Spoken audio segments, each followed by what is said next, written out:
Hi, in this video I will show you the most known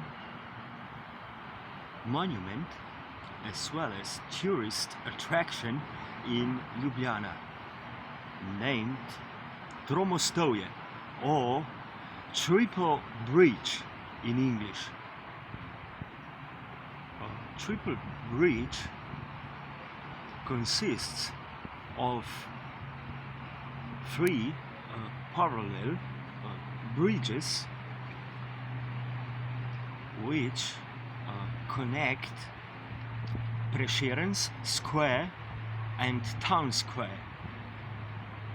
On Prešeren's Square you can find the monumental statue of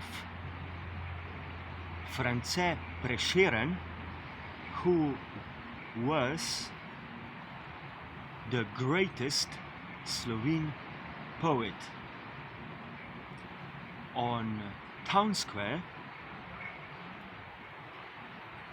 you can find City Hall and